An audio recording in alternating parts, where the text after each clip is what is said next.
Welcome to the edWebinar. My name is Erica Huff, and I'm the Marketing Events Coordinator at Reading Horizons. Today, our webinar is titled, Surviving the Social and Emotional Side of Coronavirus, Practical Resilience and SEL Wellness for Every Educator.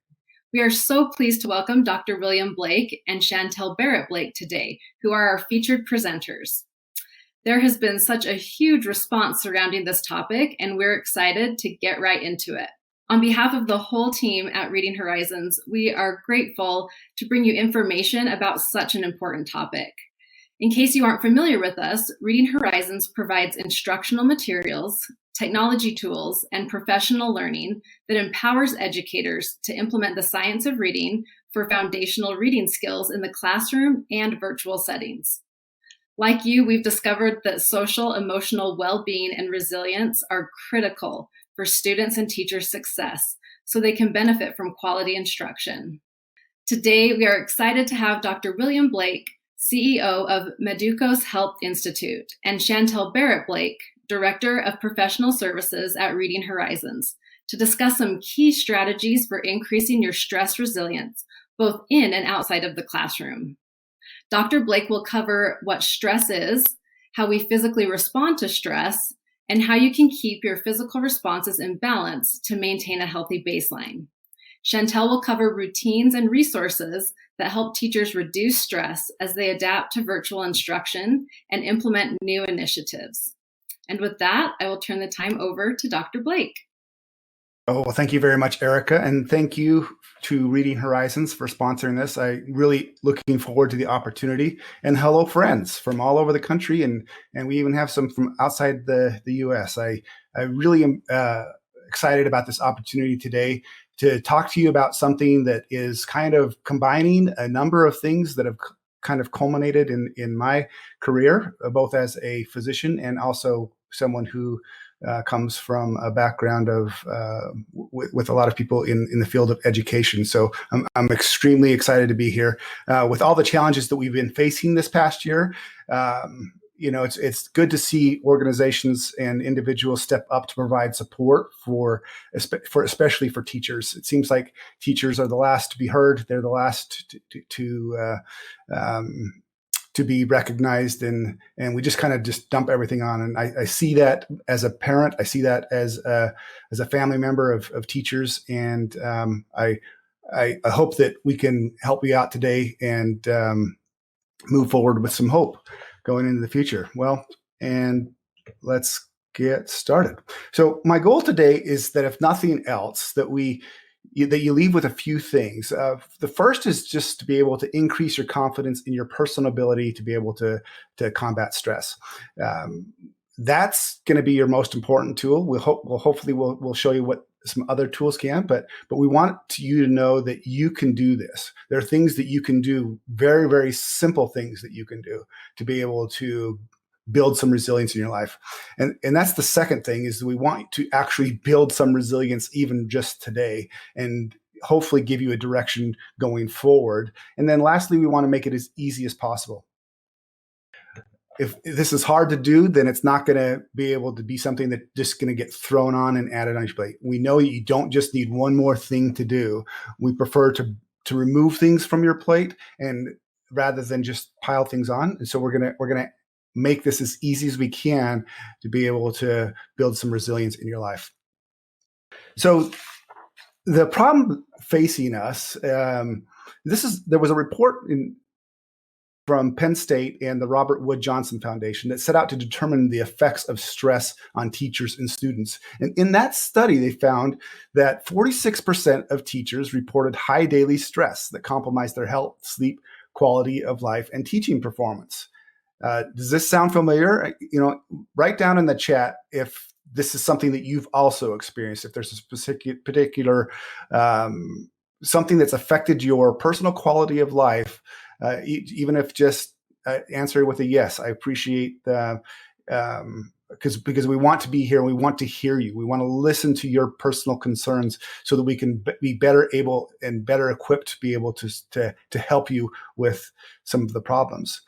This report also found out that when teachers are stressed, students show lower levels of both social and social adjustment, and academic performance.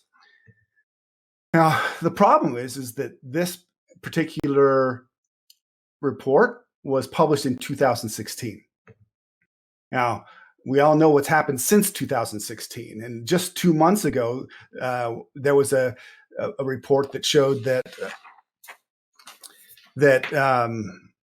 in adults who experienced who reported mental health symptoms, there was a 6-month period where only 11% of them reported that in the year 2019.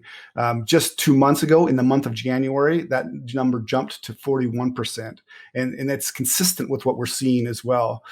And in a report that's still yet to be published, we found that 4 in 10 adults have reported new mental health symptoms. So this is not even just those who have historically had problems. This is new symptoms that we're developing and that we're seeing, and new risks of potential mental and physical illness.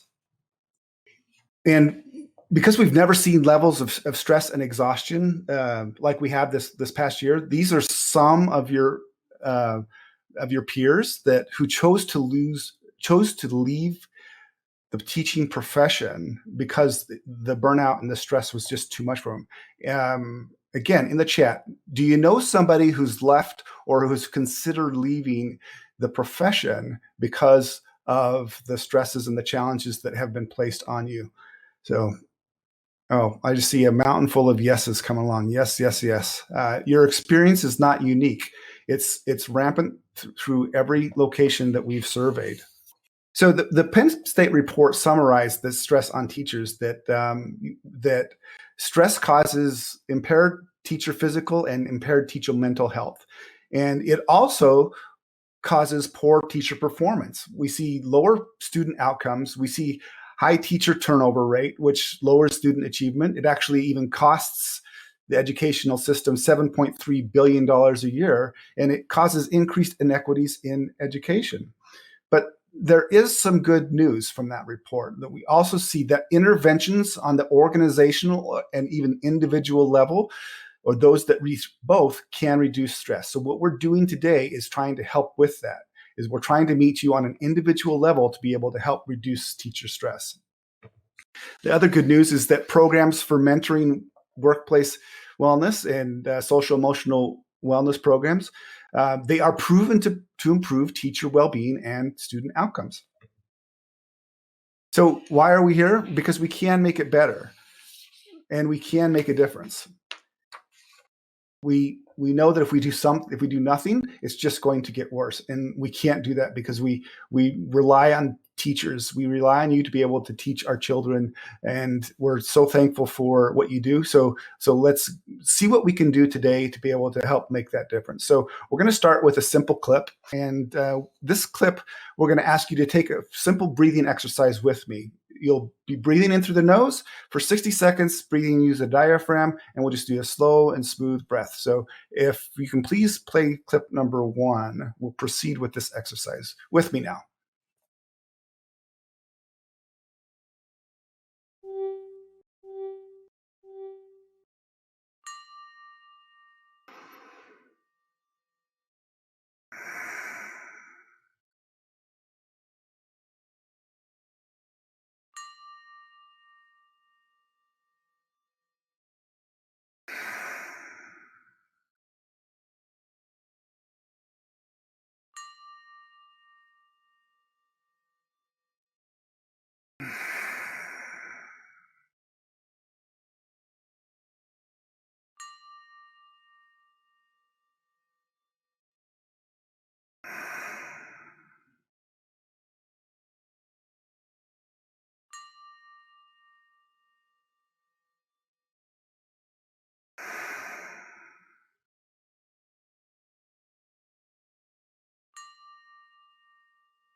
Okay, thank you very much. So how was that? I do that at the start of every presentation that I do. And why? Well, we're going to learn why I do that at the start of every presentation as we go along to the year today. And as we go through this presentation, I want you to think to yourselves, why don't I start every single class with something like this, something as simple as a 60-second breathing exercise. And we're going to talk about why that might be a good tool to be able to use for ourselves, but also for our students as we proceed. So what is stress? Stress is a threat to an organism's homeostasis. It's a threat to balance. It's not only just a external threat, but it also can be a perceived threat to our balance. So meaning something that we don't necessarily encounter, like it's not the bear coming at me, but it's something that I perceive that could be a threat, something that comes from within our minds. The stress response starts with some type of real or perceived threat, such as bears running at us, right? And this is a neuroendocrine physiologic response. It's mediated has a neural component where adrenaline gets pumped out, and it has an endocrine or hormonal component where cortisol gets pumped out. And these two things have been built into us from an evolutionary standpoint, ultimately for our survival. They're designed to be able to activate us, to be able to get us to a point to where we can just get away from the threat. And this is all mediated by the autonomic nervous system. We're not going to get too deep into the science of this, but I do want you to know a few terms with this. And one of those is the sympathetic nervous system. The sympathetic nervous system is a branch of the autonomic nervous system, and it is activated when we undergo this stress response. So when we think stress or fight or flight, we think sympathetic nervous system. Essentially, it's just an alarm system. It alerts us that, hey, even before we can consciously realize that there is a bear, our body is reacting to this bear or this threat that is in our lives. At some point, we have to be able to return to normal.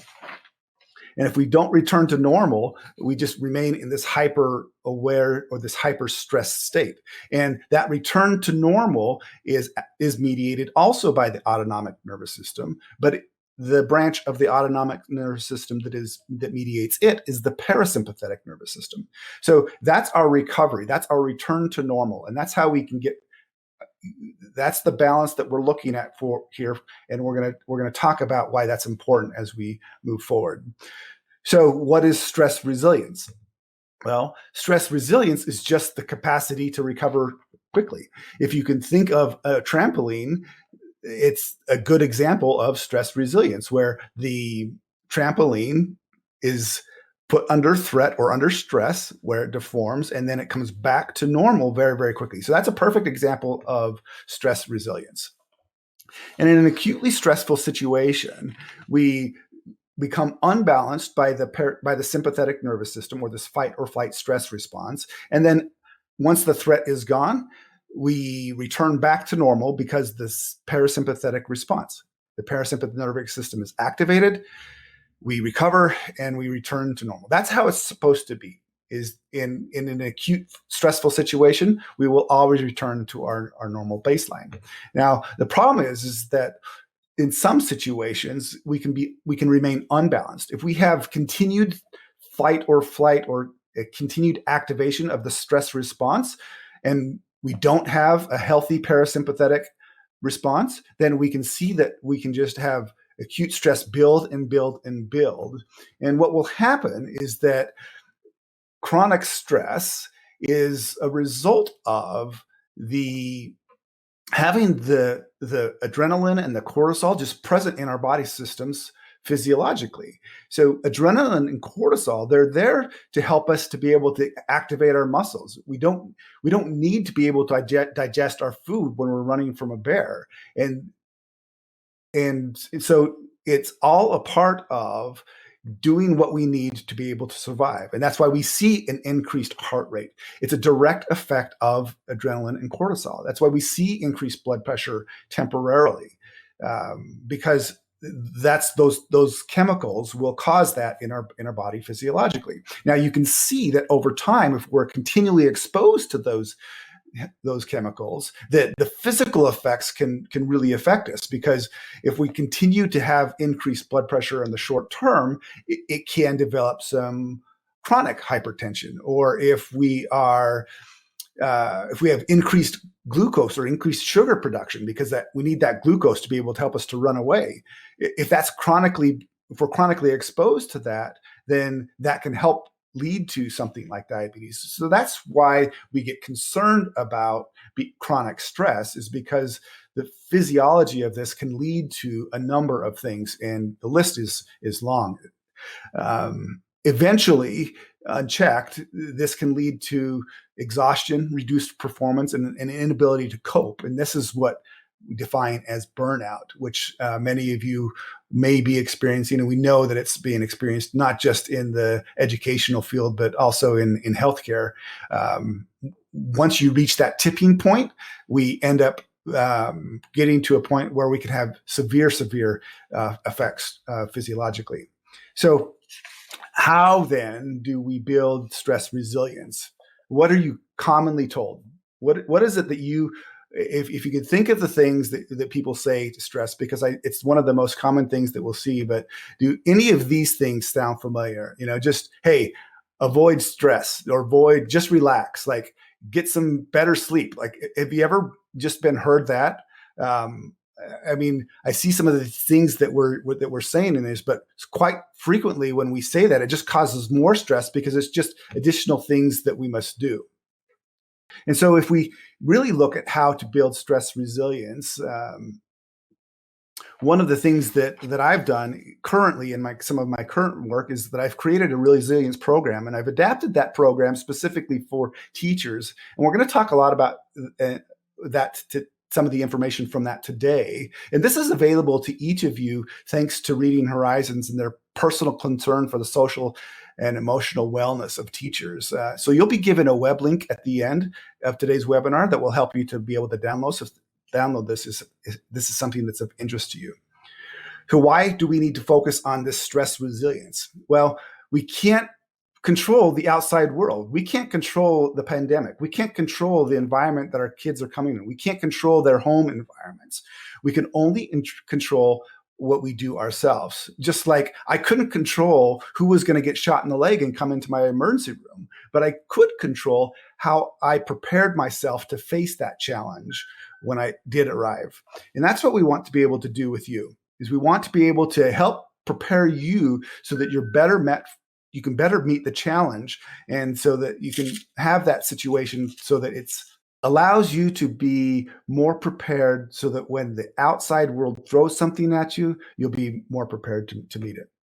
Okay, so to build stress resilience, number one, you want to get support. You want to be resourced. So if you think about balance or losing your balance, one of the easiest ways to lose balance is to be on an unsure footing. And so we want to have a sure foundation. The more uneven or the unsure our foundation or our footing, the more likely we're going to be thrown off balance easily. The second thing is that we want to act on evidence-based balance strategies. Again, using the example of somebody who's trying to maintain balance, whether that be like a circus performer or like a gymnast who's on a balance beam. They've been taught certain strategies to be able to help maintain their balance. And sometimes you'll see them holding a pole. Sometimes they'll flail their arms to be able to regain their balance. But there are specific things that that science has showed that will help us to be able to regain or to maintain balance. And the third one is to practice it. It's not something that we just do one time. We need to review our processes. We need to practice it. We need to make some revisions for our personal situation sometimes, and then make it so that it becomes automatized. So the first one we're going to start with is support. To build stress resilience, we want to be able to build some support. So let's just jump right into that first. And for teachers, this means to be properly resourced. Do we have any administrators listening today? Because if we do, I want you to listen carefully. Please resource your teachers adequately. So answer this also in the chat today. Do you feel as a teacher that you've been properly resourced? And if not, how are you resource deficient? So let's see what type of response we have. We have some yeses. Excellent. I love seeing those yeses. There's no better feeling than to feel properly resourced. Well, Shantell is going to share with us from a teacher's viewpoint the administrative support that is most needed and most helpful for teachers. Thanks, Will. Yeah, so there's those levels, right, of self-support, which what we're learning to do, the social and those supports. But really, when you're talking from an administrative support, there's things as an educator myself over the years, but particularly over the last 14 years of working with districts across the nation, teachers and administrators, there's some particular things that are most beneficial as when we're talking in relation to resources. So I'm just going to hit on each of these really briefly. So when we're talking about evidence-based curriculum, we need to, one of the things, just to make a quick connection, as the science of reading is coming out and we're looking at aligning our instruction to that science, a lot of times I've seen schools have administrators talk to their teachers about, okay, so let's create our program around this. And so the teachers are having to do all of that work. Now, while we want to allow teachers that creative outlet if they choose, sometimes we're recreating the wheel when that doesn't need to happen. That then when we research and find those programs that are aligned to that, then we can implement that. So we want our instruction to be aligned with evidence, because there's nothing more stressful than putting all this effort into something and having it not be effective. That's a critical thing that we see. And then whatever programs we are using, they need to be easy to implement. When they're overly complex, you can't find the resources, then that becomes very stressful for teachers. So one of the things that we saw during COVID, right, is could our curriculum, or all of the curriculum programs that we're using, could they pivot in a virtual setting? That created a serious stress issue. And so that's something that we focus on as well. Can our curriculum, we have to think about that going forward, can it pivot for both virtual and in-person instruction? To talk just a little bit more about materials, just very briefly, they need to be easy to use. Scripted is really helpful, so that as we're learning something, that reduces our cognitive load and allows us to get into the process and routine of it as we learn how we're supposed to, or what we're supposed to be teaching before that becomes automatized. It needs to be relevant. When you're talking about materials, it needs to be relevant for our teachers and relevant for our students. And of course, engaging for students. That's a critical part when you're talking about resources, that it's engaging for both teachers and students. Really, one of the most important things that we do is to provide training for us as teachers, right? We know from adult learning theory a few key pieces. As adults, we learn better over time, and we like to have some control or have some self-directed learning involved in that. So having some opportunity to choose our pacing within our learning is really helpful. We need to know how to use that right now, and it needs to be also one of the things in adult learning theory is that we want to experiment with it. We want to try it, and then we want to have feedback and ongoing support. So that really leads to these key things we're talking about as teachers, the resources we need. We need to have really interactive training that's gradually releasing that responsibility to us with that ongoing support, helping us know how to use it now, getting that time to experiment, and have that ongoing coaching. We know from the evidence coming out right now that teachers are wanting really short, bite-sized chunks of training rather than really long, extensive trainings. I mean, I just saw, Dennis, you said PD takes time, right? So it's about, can we present that PD in a way that lets you do it in those bite-sized chunks as well? But that is part of being properly resourced, is getting sufficient training. So that extends through that ongoing support, spiral learning. And one of the things that's important is to recognize that that one and done doesn't work, because we need time to become proficient in that. So when that happens, it becomes a routine for us, which Dr. Blake's going to talk about the role of routines in stress. When that becomes a routine for us, when it becomes automatic, what we're teaching, then we can focus on who we're teaching and not just what we're teaching. And that's a critical part of being resourced. One of the things that we've seen in the evidence, and over the last few years, especially just my own anecdotal evidence with teachers, is the role of feeling like we have a voice, that we get heard, that we have some control over what happens in our classroom. So one of the reasons this year was so stressful is it felt like our routines were out of whack and we had no control over this, right? And so it's about recognizing what parts we do have control over, but also as administrators, allowing our teachers to be heard, giving them that validation. That's a critical part of this. And finally, that leads to this final stage, social and emotional wellness. We'll mention this earlier, but this is so critical that we also support our teachers with programs that support emotional learning and well-being. We know the evidence from that is such a powerful investment that it pays off so well because of that improved teacher well-being and student outcomes. So those are just a few from evidence and just my own experience over the years with teachers, that if we can provide those, that's going to help give that support that we need as one of those first layers in building stress resilience. Yeah, thank you, Shantell. And one of the things that I also want to comment on is I don't want to make it feel like we're just upset with administrators or upset with everyone else that we're doing it. I mean, this is something that affected us all, and our administrators were hit with this just like we were as teachers. Our parents were, children. I mean, this is something that affected all of us in a way that that is just unprecedented, and it shows us why, when we do the work personally, then we're better able to be more resilient and better capable of being able to help others out. And it's all about one of the things that we did in the operating room is that for a good operating room team to function well, we always had to make other people's jobs easier than what they thought it was going to be. So if it was something I could do to make the anesthesiologist's job easier, then it just made us function better as a team. And so think also of what you can do as teachers to be able to help all the other stressed people that are in the educational system, whether that be parents, especially parents and students, and administrators. One of the reports that we're seeing is that the highest stress levels are actually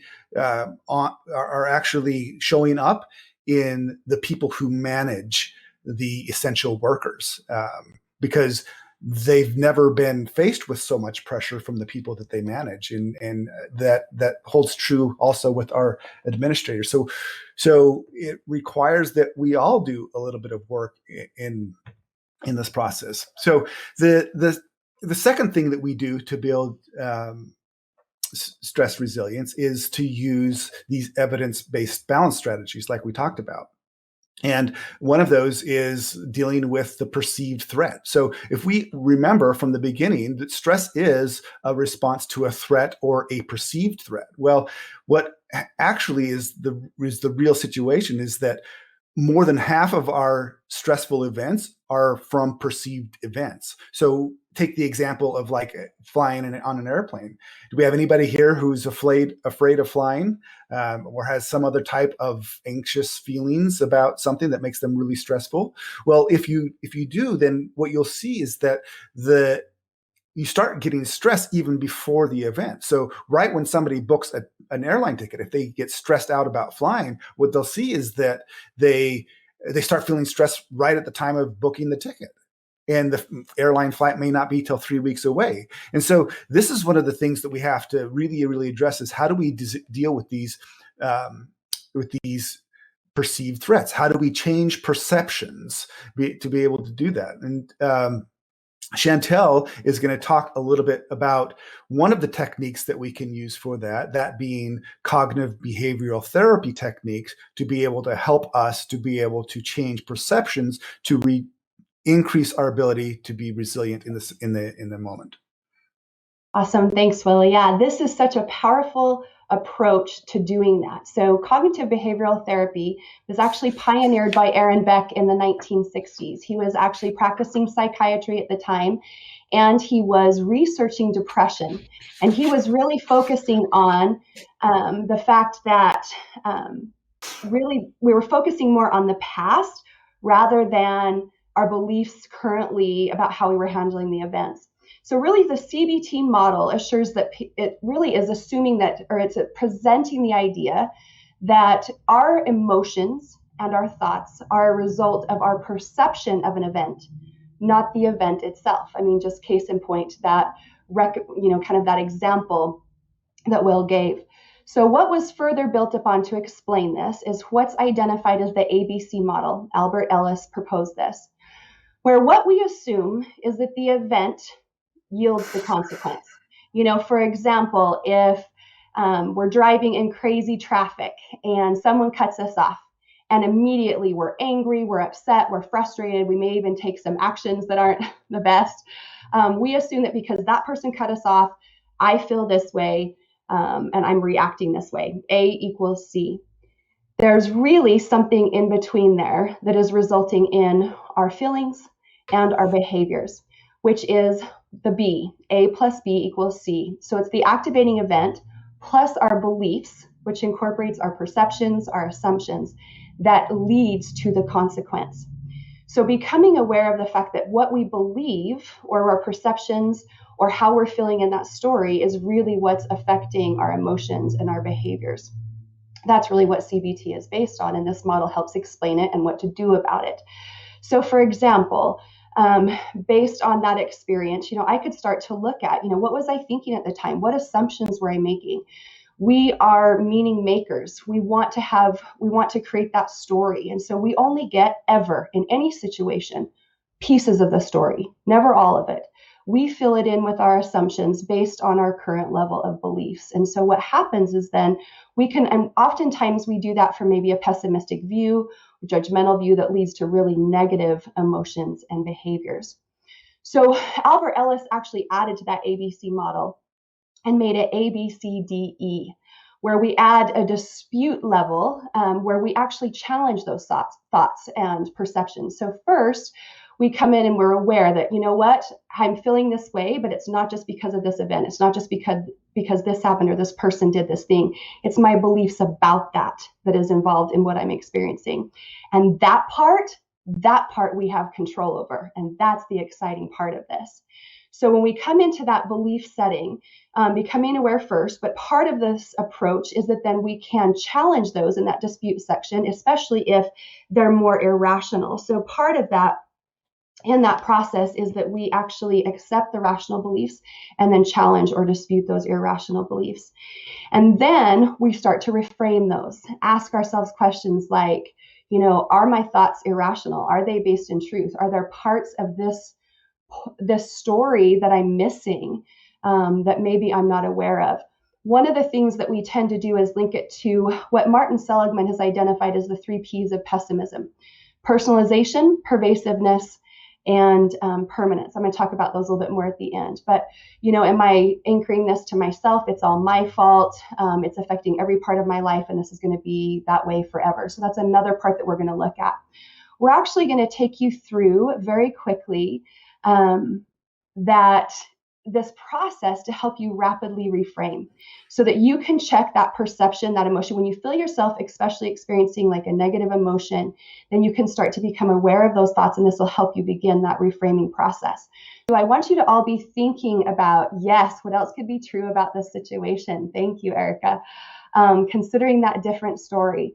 So we're going to actually, as we pull up clip 2, I want you to think about a recent experience where you had a really negative consequence. You felt really negative feelings or had some behaviors that weren't probably in your best interest, and bring that to mind as we go through this.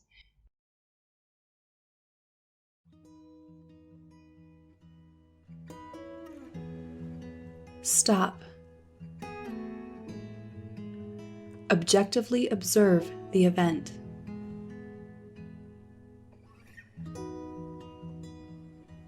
Now ask yourself, what am I feeling?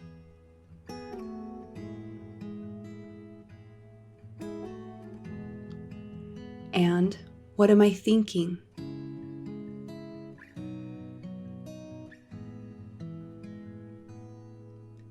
Could there be parts of this story I am missing?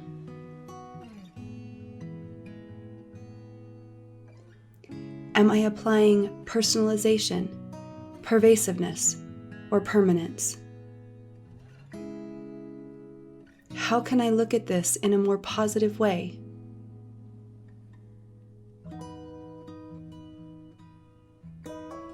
Now say, the story I've created is based on my perceptions.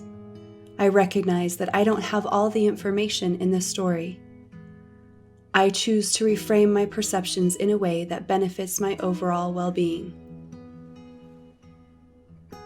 Now breathe, let go of the negative, embrace the positive. And ask yourself, What can I do right now that is healthy?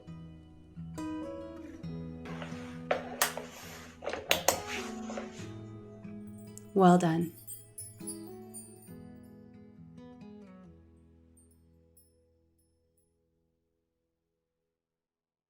Thank you very much, Shantell. I saw some people asking for a link to that video. You'll get towards the end. Erica will share a resource where it will link to this particular video. Another of the clips that we're using. I actually use this as a actual real-time reframing tool when it's helpful. And another example of time when we can think that it's imperative, especially now to do it, is we see a lot of people on social media complaining about, hey, I saw this person in a car driving it with their mask on. That's a situation or an example of using creating a story of what they're doing in their lives that somehow affects us. And by reframing that story, maybe we could think, okay, well, maybe that person, it's not their car. And there's just a lot of different ways to be able to do it. So this is a very, very, very powerful tool. And like I said, Erica will be sharing some links for you to be able to follow to have access to that yourself. So the second balance strategy that we want to talk about is creating control using routines or rituals. And we know that through evidence that performance actually can increase when we're under stress if we have a particular routine. You'll see it in sports all the time. The best free throw shooters, the best golfers, they all have a very particular routine that helps them to get to their kind of peak performance state. And that we also see that as we have routines, that levels of stress can physiologically be measured to decrease. And that's one of the reasons why some of these athletes can be at their top performance, because of the addition of very, very simple routines.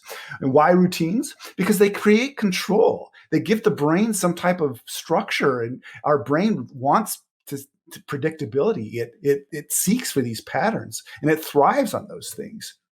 And this is a chart of a healthy male athlete who, looking at his heart rate variability. Heart rate variability, or HRV, is a physiologic measure of our parasympathetic nervous system and its activation. And looking at this chart where he measured his heart rate variability daily, you can see that it was over the holidays and work travel, 2 times when our routines are disrupted the most, that his heart rate variability or his physiologic parasympathetic response were lessened during these times of disruption of routine.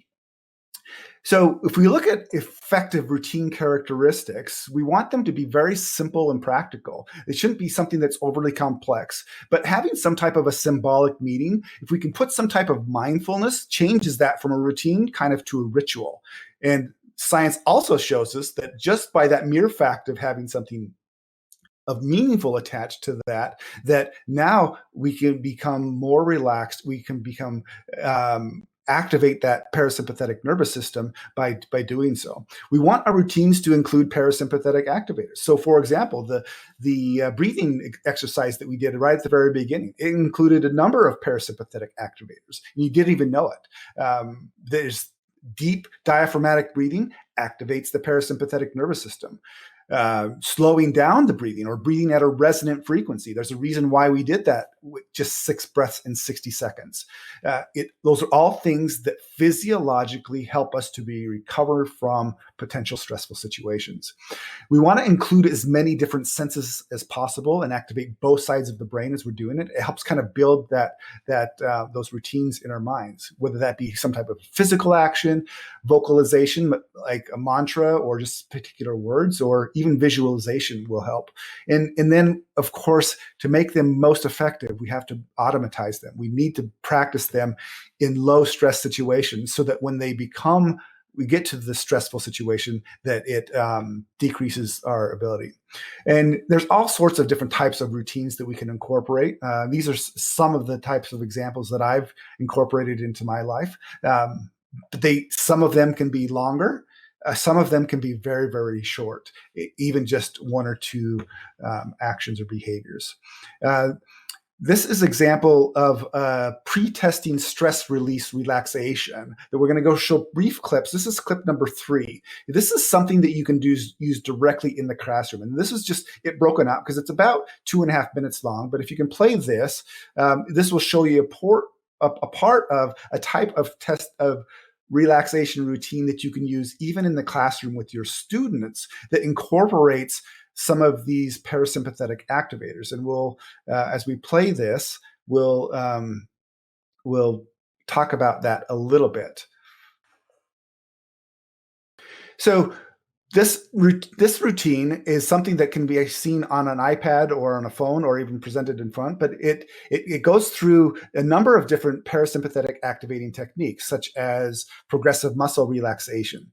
The breathing activates the parasympathetic nervous system just on its own. Positive affect meditation also helps us to be able to activate that system. And any type of deep meditation will put us into this place. And this is the exact type of thing that I learned in my 8th grade English class from Mrs. Smith, the one who taught us how to meditate, that I used all the way up through medical school and even use some of those techniques today. So doing this type of a thing could be something that you can do, but it's also easy to be able to incorporate it into your classrooms. We do have some resources to be able to help you implement personal and classroom routines also, because we just don't have enough time allotted today to be able to do that. But you'll find that in your resources at the end later.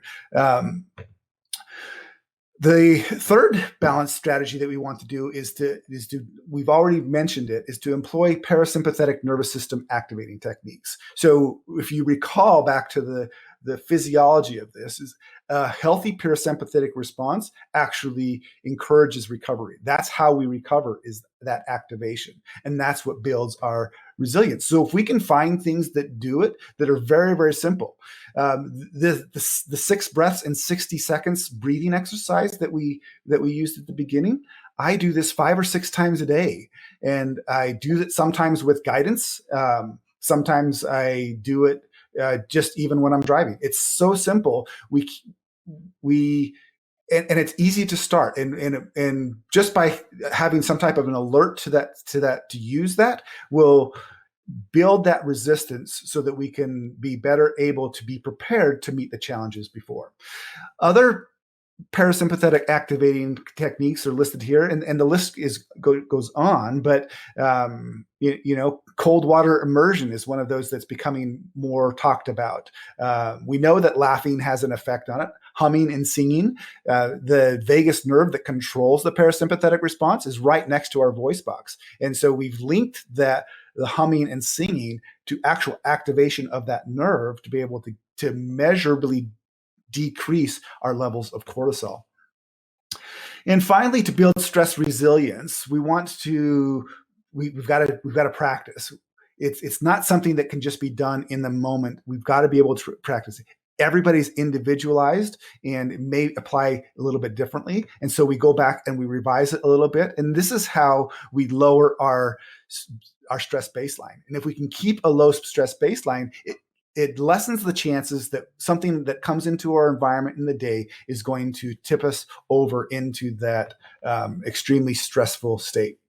So for teachers, these are some of the things we want you to be able to do. We want you to be properly resourced. We want you to enact some of these daily strategies to lower your stress, even just using a daily routine for you and your class. Why not incorporate some of this into your class? Having and sticking to a schedule is so important because it gives that consistency. It meets the patterns for the students so that they know they don't have to worry about what's next. And we constantly want to be checking in with our students and with ourselves for any signs of stress, and just throw in nature or breathing or laughing throughout the day to be able to keep us to be able to respond. Now, Shantell has a special interest in helping students, especially students with learning difficulties. How does this apply to those type of students in that situation, Shantell? Oh, thank you. Yeah, this is really dear to my heart for lots of reasons. This is kind of what led to my professional path and led me to Reading Horizons. As an educator myself, had so many students struggling, and I taught in a situation where there was a lot of stress. But then at a lockdown facility with these students. But then my own child was diagnosed with dyslexia. So that's what's also part of my certification, and I'm passionate about. What's interesting is the recent research, a particular collaborative study recently released in November from the University of San Francisco, California, led by Virginia Sturm, has identified that children with dyslexia actually show greater emotional sensitivity and reactivity than students without dyslexia. It has to do with, and we really have to talk about that whole individual. I talked about that earlier, that we're a whole individual.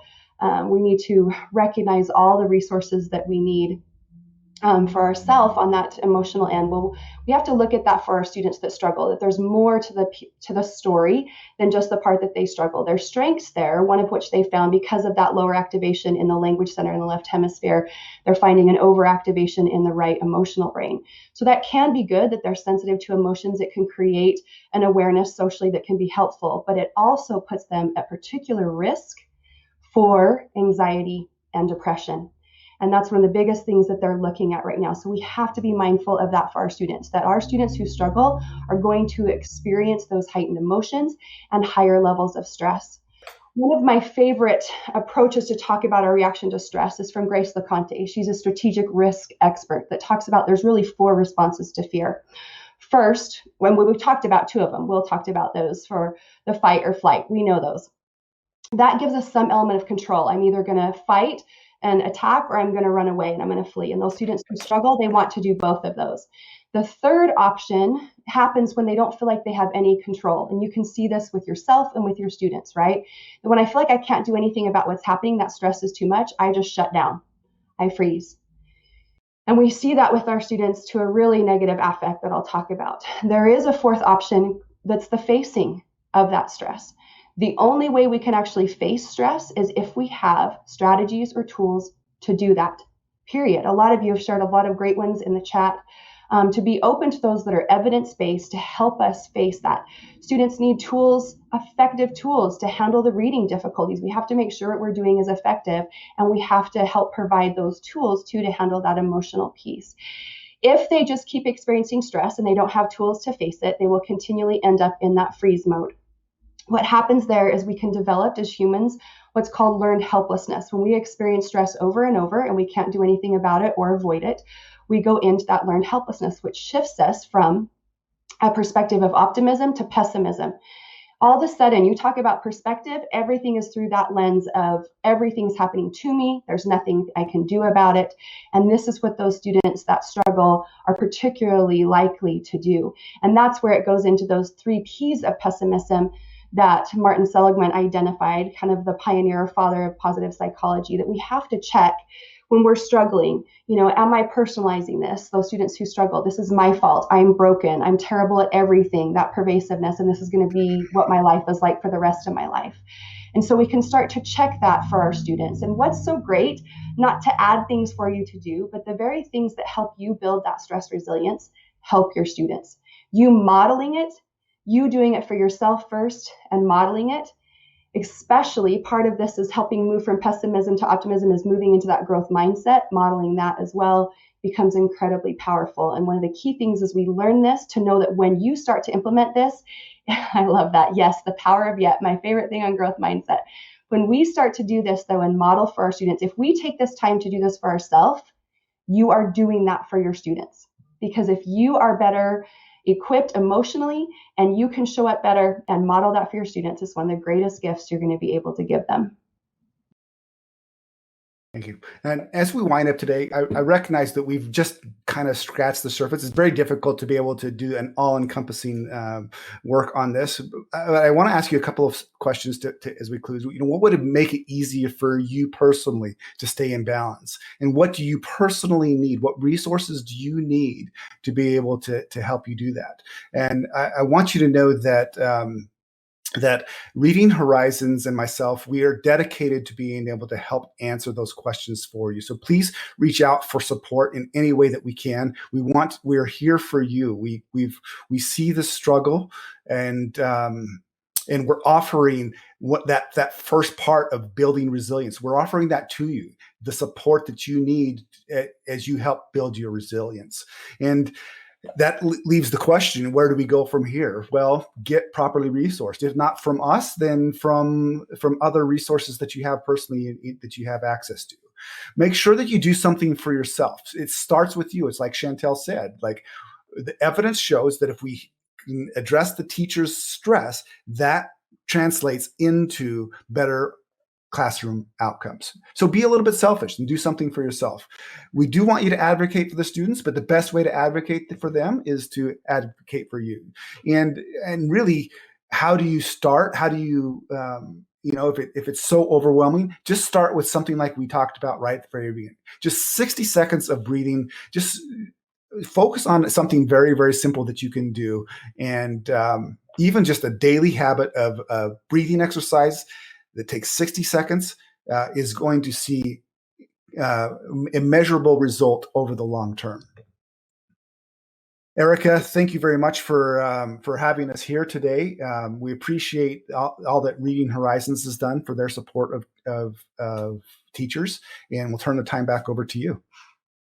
Yeah, thank you so much for that eye-opening presentation. We do have a few minutes for Dr. Blake and Shantell to answer some of your questions that you've added in the question box. So our first question is, Shantell, can you give the name again of the person who conducted the dyslexia study that you were just talking about? Yeah, Virginia Sturm is her name, Sturm, but she's really, she's tied to, she actually works in the Aging and Memory Center, I believe, but then also with the Dyslexia Association there. So it's a collaborative study. There's a few on that, but Virginia Sturm is the main one. But if you look it up, you can find that study about emotional reactivity with individuals with dyslexia. Thank you. Okay, let's see. Is it possible to bounce back from chronic stress? Dr. Blake, maybe you can take that one. Yeah, absolutely. It's a lot of work, and it may seem overwhelming, but it starts with little steps. And even from a physical standpoint, there are many things that we can do to be able to what's been done. Much of it can be undone. It takes work. It takes persistence. It takes kind of a not wanting to give up attitude, but just start simple. Personally, I struggled. I'm a COVID survivor. I was one of the first people to get it in my community, and it's been an ongoing battle for me. And it required. I got to a point emotionally and mentally that it was very, very difficult for me to be able to function because I normally am a very, very active person. And the way that I got out of that was starting with something just as simple as doing 60 seconds of focused breathing every day. Great. Okay, I think we have time for one more question. How can someone build confidence if they feel shy in a social or stressful situation? You want to take that one, Dr. Blake? Well, I'm a shy person. You're the not shy person. So confidence, it takes practice. It takes exposure. And so one of the things that I noticed that right when I first we all can sometimes get this imposter syndrome. And when I first finished my fellowship and I went in to perform surgery all on my own in my own private practice, I had this lack of confidence, and that confidence only came with small repeated successes. And with every procedure that I did, with every patient that came back that said, "Thank you, Dr. Blake. There is no way that I could have done this without you." So having small little successes it's the same thing that your students need when they're learning how to read or whatever. I think, Shantell, you've had that experience as you've taught students with dyslexia. It's very small experiences that they have that accumulate over time. Yep, exactly. Those small, successful experiences, setting up little tiny steps forward for yourself, giving yourself lots of grace, looking at maybe some beliefs around that that's maybe adding to that, and then just little tiny steps forward to work towards that, but grace within that too. Great. Thank you so So much for your questions and your participation.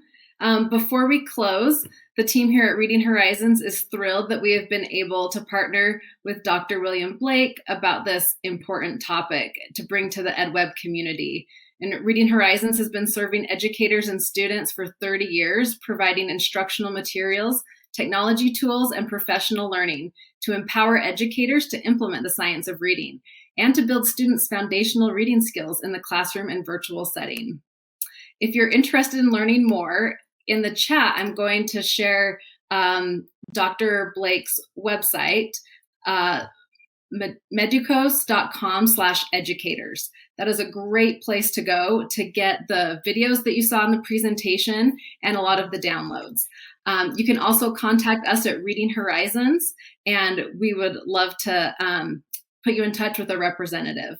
And we want to thank our presenters one last time for sharing such valuable information we can all take home and use. And we want to thank all of you for joining us today.